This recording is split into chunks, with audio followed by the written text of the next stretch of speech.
One take. Ladies and gentlemen, this is NBA One Take featuring yours truly, Pretty Boy Lakers. This is NBA One Take for your head, NBA One Take for your brain. Coming to you live in downtown Brooklyn. This is NBA One Take. It's a beautiful day. Motherfuckers is outside. I'm cursing, yes. Motherfuckers is outside today. So, you point me joints is out. Man, I see the joints right now. Yes. Joints is out there today. Sheesh. I'm telling you, nothing in the world is different than a hot day in New York, boy. Nothing. Ain't no city, nothing. No other city could compare. All right. So, this is April 14, 2026. So I'm going to give you some playoff previews as well as some play-in previews as well as some other news that I have coming down the pipe. All right, so let me get to the NBA playoffs. So we got my Lakers, the 4th seed, is going to go against the Houston Rockets, the 5 seed. Now let me talk about my Lakers. It's all about King James. Because Luka and AR-15, for the most part, is not going to be playing. I know it's coming in another week, but man,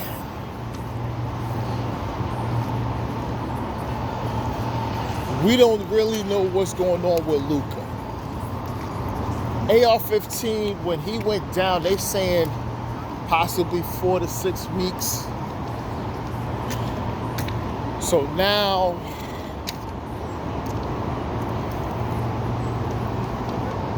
it's all about to LeBron James and the other guys. Can he have magic happen?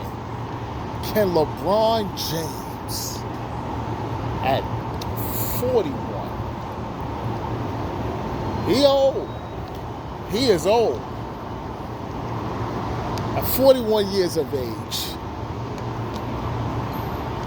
can do it to propel his team to defeat the Houston Rockets, led by Kevin Durant, who is 37, is 38, 37. And them young guns in Houston, led by head coach Ime Udoka.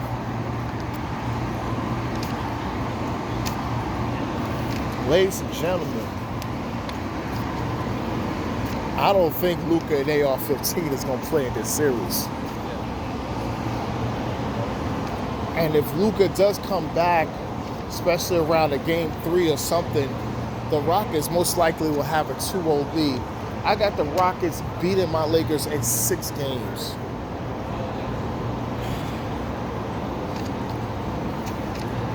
Ending our season.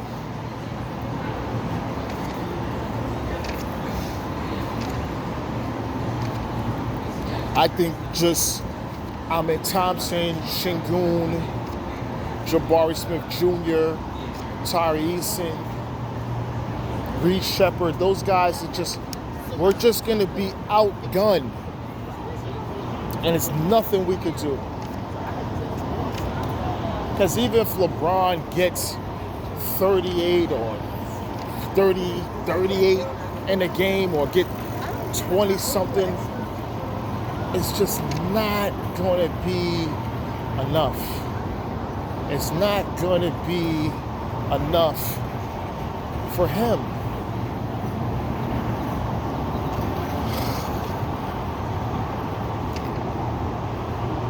And the Rockets will advance.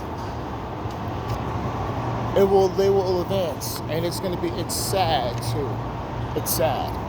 Because the expectation I had for us to get at least to the conference finals with something believable.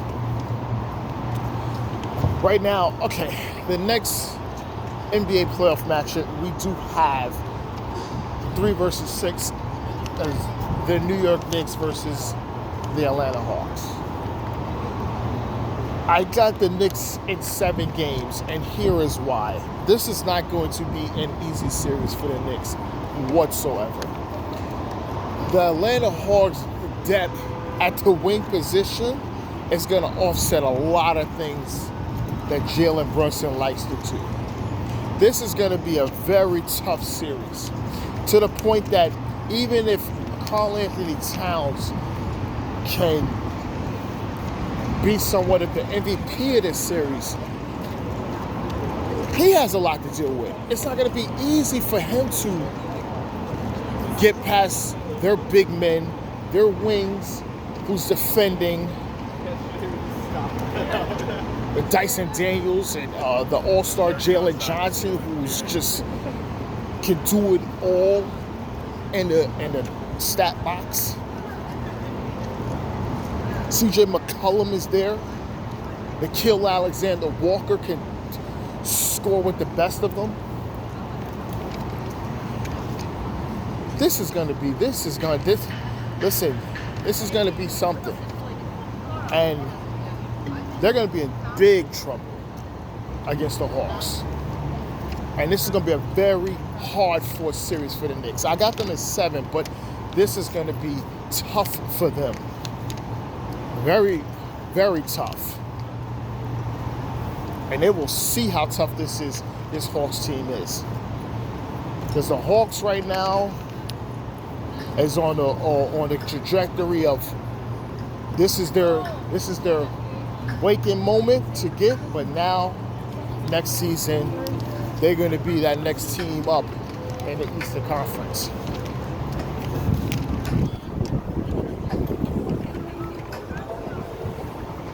And the Knicks have a lot of work to do. A lot of work to do.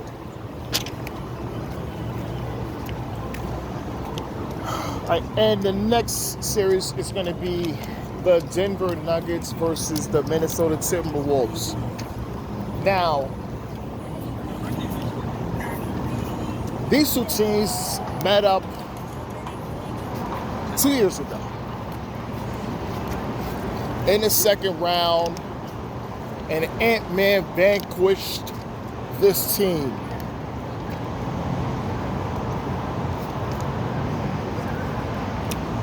This is a little different now. The Nuggets, different coach, new style, different type of Jokic. A better Jokic. A smarter Nikola Jokic. And the Timberwolves had Karl Anthony Towns when they beat them. Now you got Rudy Gobert. It's a little different. Jokic is going to be camping. He is going to be in a position where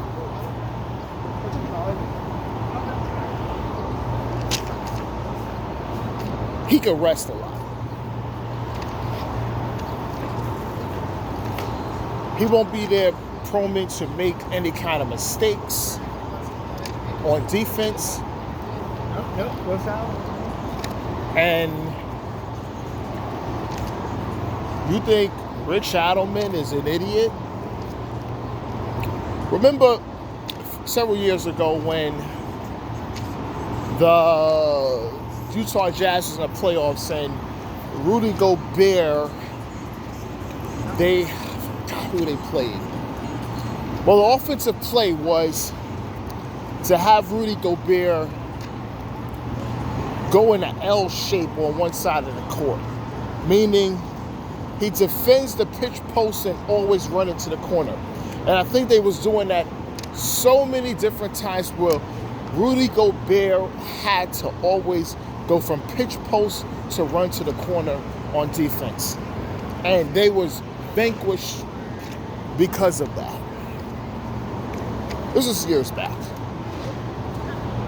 And if they have to do that, they will. And it's sad because then what's that's leaving Ant-Man and them to do? To move around and different things. And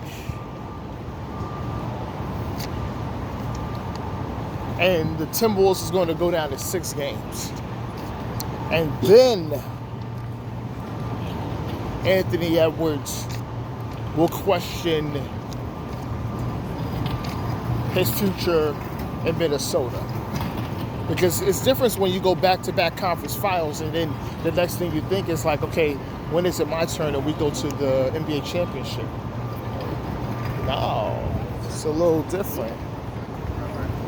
Teams get better, things get better. There's no guarantee you're gonna go back. So now he's in this position.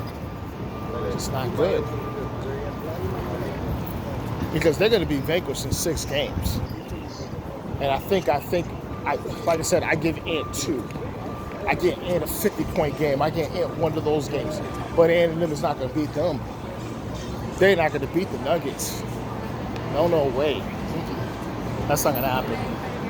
All right, so, and let me get to the last NBA playoff matchup was the 4 versus 5 is the Cleveland Cavaliers versus the Toronto Raptors.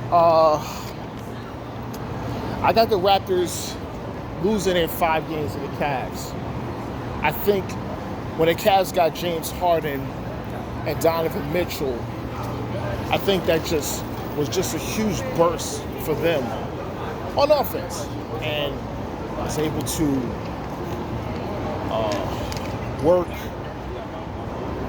different things and do a lot of things on offense and it was more reliable on having Evan Mobley do a lot of the easy things that he used to do and accustomed to, especially Jared Allen as well.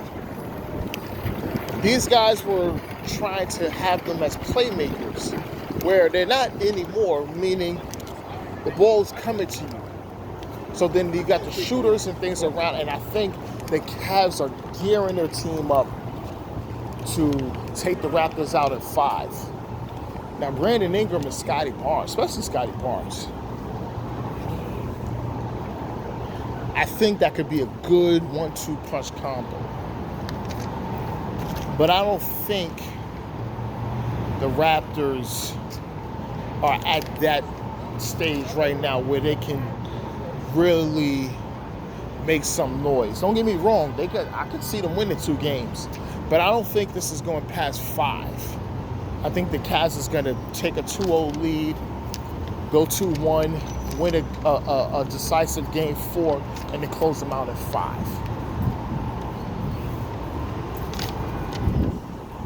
All right, so let me get to the play-in situations, right? So we got those play-ins, and the first play I'm going to talk about is the 9 versus 10 matchup with the LA Clippers versus the Golden State Warriors. Well, the last game of the season, we just seen the Clippers beat them without Kawhi.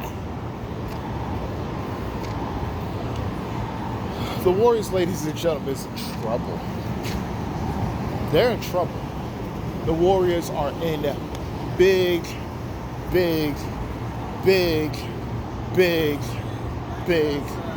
trouble. And now the Warriors will be in the play-in again. And they'll be losing in the play-in again. Not going to the playoffs.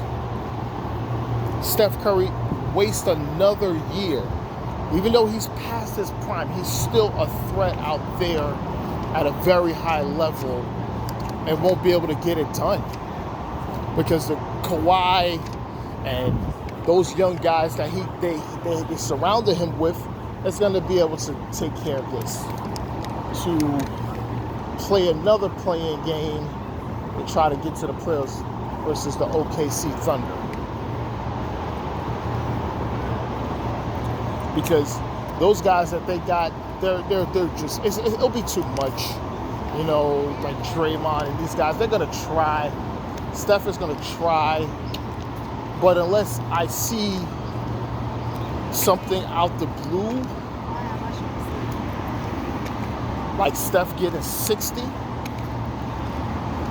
and they're playing exceptional defense and guys are just not making shots, oh, they're dog food. They're dog food. The next playing game I was going to talk about is the 76ers, the 7th spot versus Orlando matchup. I got the 76ers winning, and here's why. Orlando is a really big, huge disappointment this season. And even in big games, they have been losing. Where Philly in big games have often, for the most part, just came up. Now, everybody's going to be healthy in Philly, so what, after the latest report. So Philly should be beating them. And then going into the 7th seed where they'll be facing against their old rival, the Boston Celtics, which everybody loves. And that's going to be telling for Orlando because now you have to try to get to the playoffs and really sell it to yourselves that the move you made for Desmond Bane didn't truly work.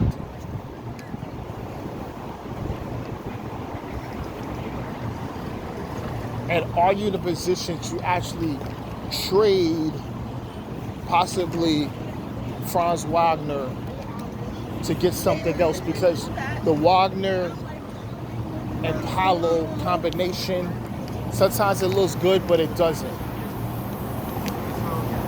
And you may have to do a move because you just did what you did for Bane, but you got to definitely sell to yourself that maybe a move for Wagner in the offseason may have to come into fruition.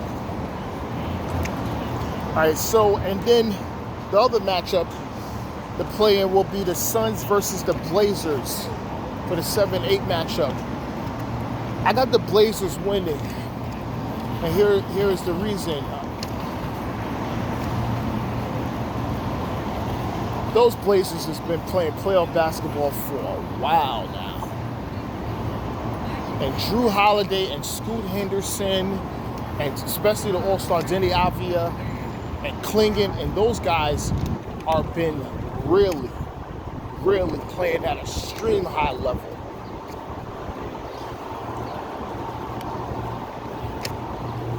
Devin Booker and this team has been really coasting, even when they had Dylan Brooks out. But I think Booker's going to struggle with all the talent, the length that this team has. And I don't think, unless we get a 50-point Devin Booker game, that they're going to have a chance to beat the Blazers. I think the Blazers are going to beat them and beat the number 7 seed to play against the Spurs. They're in trouble. The Suns is in trouble. Because even if you go with that Clippers matchup, that still doesn't do well with them. And I know you got Jalen Green on the Suns, but I don't think it's gonna be. I don't think it's gonna work. I don't think it's gonna work. I don't think that's gonna work for the Suns. I think the Blazers are gonna take them out. And the last game is the Hornets versus the Heat, the 9-10 matchup. And I got the Hornets winning. I got the Hornets just so good, so fun to watch. You know, you got Khan, LaMelo, Musa in the middle, Miles Bridges, Brandon Miller. They've been playing great basketball for so long. And I think there won't be pressure too much on them.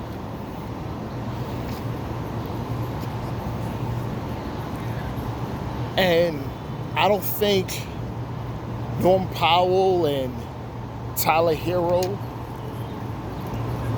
can give enough to be able to offset what the Hornets are doing, unless we get the Bam 83-point game, which for the most part they're gonna be gunning for Bam. They're gonna be gunning for him. They gotta see what Bam is doing. They have to, man. You gotta see what Bam is doing. Bam Adebayo. Bam Adebayo.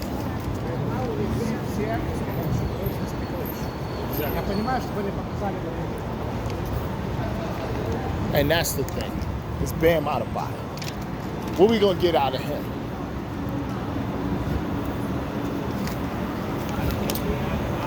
What can Spoelstra sum up to get things done? I don't know, because I think Charles Lee and the Hornets is going to take care of them easily. And then that Miami offseason is going to be very, very, very, very interesting. Because the word penny pinching has been coming out a lot more now.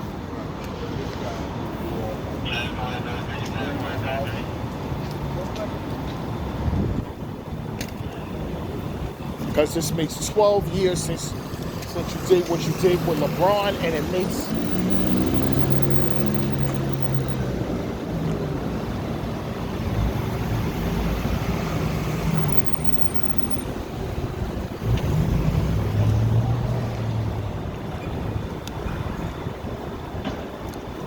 makes a year or so what you did to Jimmy Butler. So that's going to be it. That's going to be it for, for my playoff preview. Now, let me get to news, right? It's a long-ass post.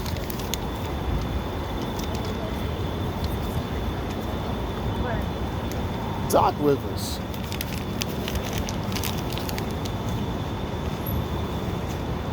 He's out as coach to the Milwaukee Bucks.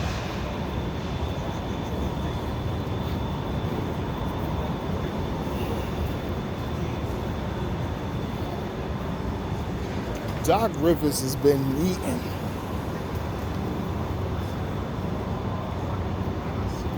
He's been eating off a championship 18 years ago.